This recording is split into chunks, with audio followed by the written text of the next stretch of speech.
রমজানের শেষ দশকের এক বিশেষ রাত, যে রাতকে মুসলমানরা বিশেষ মর্যাদার সঙ্গে স্মরণ করেন, লাইলাতুল কদর। এই পবিত্র রাতকে ঘিরে রাজধানীর দেওয়ানবাগ শরীফে সমবেত হন অসংখ্য আশেকে রাসূল। এবাদত ও আধ্যাত্মিক সাধনার মধ্য দিয়ে ১৬ মার্চ ২০২৬ তারিখে পালিত হয় আশেকে রাসূল সাল্লাল্লাহু আলাইহি ওয়াসাল্লাম সম্মেলন।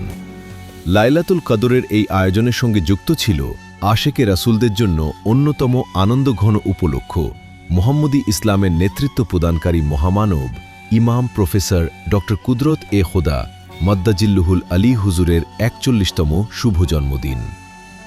বাদ আসর শুরু হয় সম্মেলনের কার্যক্রম। দেশবরেণ্য আলেম ও ইসলামী গবেষকগণ আল্লাহর অলি ইমাম ডক্টর কুদরত এ খোদা হুজুরের জীবনী, লাইলাতুল কদরের গুরুত্ব এবং আধ্যাত্মিক তাৎপর্য নিয়ে আলোচনা করেন। আল্লাহর সন্তুষ্টি পাইলে আমার ভাগ্যে কদর জুটে যাবে। আর এই আল্লাহর সন্তুষ্টি পাওয়ার অন্যতম শিক্ষা, অন্যতম মাধ্যমটা হলো মুর্শেদ। কুদরতে খোদা সাগরের এক বিন্দু পানি নন, কুদরতে খোদা এক বিন্দু পানিতে গোটা এক সাগর। এই রজনীতে আমরা যদি মহান আল্লাহ পাকের দরবারে আবেদন নিবেদন করি, কান্নাকাটি করি, তাহলে মহান আল্লাহ পাক সহজে এটা কবুল করে নেন। এই রজনীতে যদি আমরা ইবাদত করি, এই রজনীর খাতিরে আমরা সম্মানিত হব। 7 দিন বয়সে সুফি সম্রাট দয়াল বাবাজান যখন মহান ইমামকে তার 2 হাত বাড়িয়ে দিলেন, মহান ইমাম 7 দিন বয়সে তার আঙ্গুলি মোবারক ধরে দাঁড়িয়ে গেলেন। ডক্টর কুদরতে খোদা মদ্দাজিল্লুহুল আলী হুজুর কেবলাজান 9 বছর বয়সে তিনি ইনসানিয়াত ক্লাব প্রতিষ্ঠা করেন এবং মানবতার তিনি ফেরিওয়ালা ছিলেন।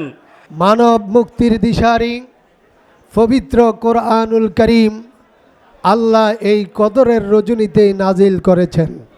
মিলাদ শরীফ, মোরাকাবা, হামদনাত এবং ধর্মীয় আলোচনা চলতে থাকে পরের দিন বাদ ফজর পর্যন্ত। ইমাম কুদরত এ খোদা হুজুরের জন্মদিন উপলক্ষে আয়োজন করা হয় ইফতারের। এদিন 10 সহস্রাধিক মানুষের জন্য ইফতারের ব্যবস্থা করেন ইমাম প্রফেসর ডক্টর কুদরত এ খোদা। অতিথি ও আশেকে রাসূলদের সঙ্গে তিনিও ইফতারে অংশ নেন।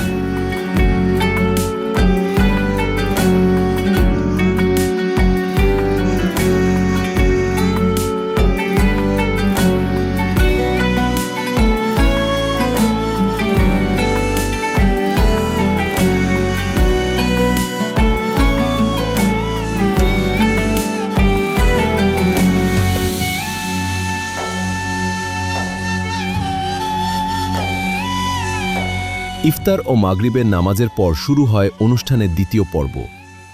এ সময় মিলাদ শরীফ, মোরাকাবা, নফল নামাজ এবং অন্যান্য এবাদতের আয়োজন করা হয়।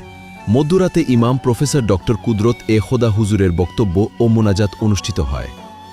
রোজার মাস যেমন আমাদের জন্য সুযোগ এনে দেয় চরিত্রবান হওয়ার জন্য, আর এই রাত্রি আমাদেরকে সুযোগ এনে দেয় হচ্ছে আমাদের পূর্ববর্তী অপরাধগুলোর জন্য ক্ষমা পাবার জন্যে।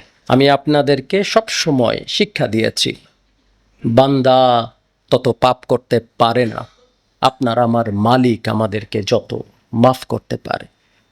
আল্লাহ তাআলা দয়া করে এই রজনীকে আমাদের জন্য দিয়েছেন। আমি বিশ্বাস করি ক্ষমা পাবার আশায়, আমি বিশ্বাস করি দয়া পাবার আশায়।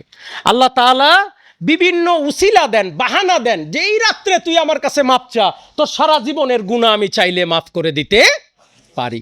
আজকের এই রাত এক উত্তম রাত, যেই রাতে আপনি আমি মালিককে যদি ডাকি, ডাকার মতো ডাকি, চোখের পানি ফেলে ক্ষমা চাই, আল্লাহ চাইলে এই রাতের উসিলায় আপনাকে আমাকে ক্ষমা করে দিতে পারেন।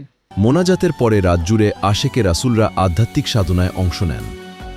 ফজরের নামাজের পর আমলের মধ্য দিয়ে শেষ হয় লাইলাতুল কদর উপলক্ষে আয়োজিত এই মহতী সম্মেলন।